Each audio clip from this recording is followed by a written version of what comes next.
Have you ever wondered how a single bullet can ignite a global conflict? Let's take a journey back to the early 20th century, to a time of escalating tensions and growing hostilities that would pave the way for World War I, also known as the Great War. At the heart of the conflict, four main causes emerged: militarism, the alliance system, imperialism, and nationalism. Europe was in the midst of an arms race. Nations were building up large armies and navies, flexing their military muscles in a show of power that was both intimidating and provocative. This was militarism at work. Simultaneously, complex alliances were being formed, creating a web of obligations that bound countries together in promises of mutual support. This alliance system, while intended to maintain a balance of power, also meant that a conflict between two nations could easily draw in others. Imperialism, the third cause, saw rivalries over colonial possessions intensify. Nations competed for control and influence over distant lands, their ambitions and desires clashing in a volatile mix of greed and pride. And finally, there was nationalism. Intense national pride and competition, particularly in the Balkans, fueled tensions and rivalries. Each nation believed in its own superiority and was willing to fight to prove it. And then, a spark. On June 28, 1914, a bullet fired in Sarajevo would ignite the fuse of war. The assassination of Archduke Franz Ferdinand of Austria-Hungary triggered a chain reaction. Austria-Hungary declared war on Serbia, and the intricate web of alliances began to unravel, drawing in nation after nation into the conflict. Thus, the stage was set for a war that would engulf the globe. The world was on the brink, teetering on the edge of a conflict that would redefine the shape of the global map, shatter empires, and claim millions of lives. This was the beginning of World War I, a global conflict that would leave an indelible mark on human history.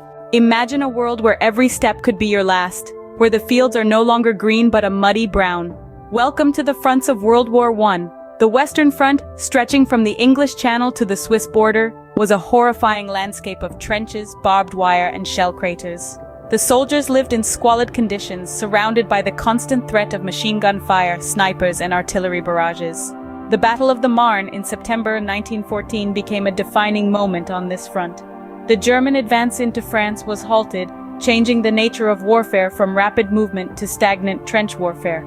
The stalemate of the Western Front was born.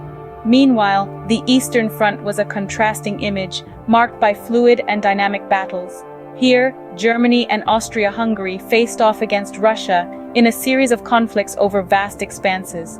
The warfare was less about trenches and more about mobility and maneuvers, but the bloodshed was no less brutal. The Battle of the Somme in 1916, on the Western Front, was a grim testament to the cost of this war. Over 1 million men were killed or wounded, with little territorial gain to show for it. The battle became a symbol of the futility and waste of trench warfare. In the same year, the Battle of Jutland unfolded in the North Sea. It was the only major naval battle of the war. The British Royal Navy and the Imperial German Navy clashed in an inconclusive battle, resulting in heavy losses on both sides. And let's not forget the Gallipoli campaign of 1915 to 1916. This was an ambitious Allied attempt to secure a sea route to Russia through the Dardanelles. It ended in a costly defeat with over 200,000 casualties on each side. Each battle, a testament to the brutality of war, further entrenched the world in this global conflict. The war was not confined to Europe. In 1917, an event occurred that would tip the scales. The United States entered the war. Until this point, the United States had remained neutral, preferring to observe the conflict from a distance. However, a series of incidents broke this neutrality. One of the most infamous was the sinking of the Lusitania, a British passenger ship, by a German submarine in 1915. This act of aggression, which claimed the lives of nearly 1,200 passengers, including 128 Americans, stirred outrage across the United States. Then, in 1917, the Zimmermann telegram was intercepted. This secret diplomatic communication proposed a military alliance between Germany and Mexico against the United States, further infuriating the American public. These incidents, among others, led the United States to declare war on Germany in April of 1917. With the entry of the United States, the tide of the war began to turn. By 1918, the world was weary, and the end of the war was in sight. The Central Powers, led by Germany, were desperate to break the stalemate that had defined much of the conflict. In a last-ditch attempt to seize victory, they launched what came to be known as the Spring Offensive. This was a series of attacks along the Western Front, beginning in March and continuing through to July. The Central Powers pushed hard, hoping to defeat the Allies before American reinforcements could fully engage in the war. Their efforts, however, proved to be in vain. While the Central Powers made significant advancements initially, they were unable to sustain the momentum. Their forces were stretched thin, their supplies dwindling, and the fresh American troops were now arriving in increasing numbers. By July, the Allies had managed to halt the Central Powers' advance and started to push them back. As the year drew towards its close, it became increasingly clear that the Central Powers could not win. In November, an armistice, a formal agreement to stop fighting, was signed. On the 11th hour of the 11th day of the 11th month, the guns fell silent on the Western Front.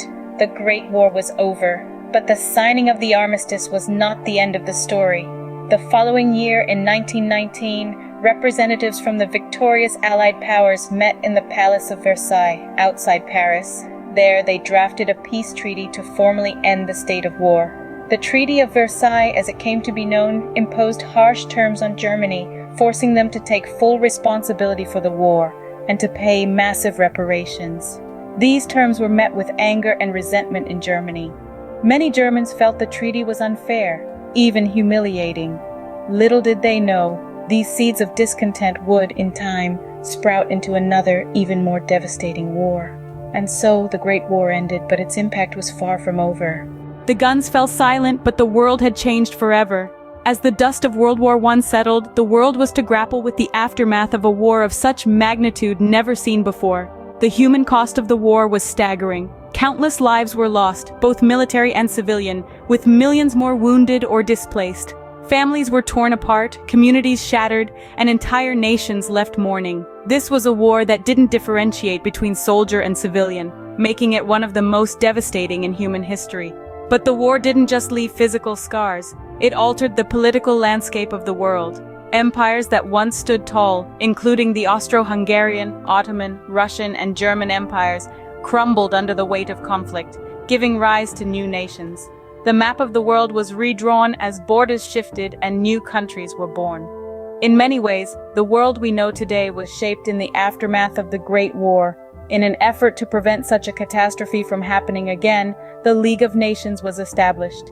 This international diplomatic group was the precursor to the United Nations, aiming to foster global cooperation and secure world peace.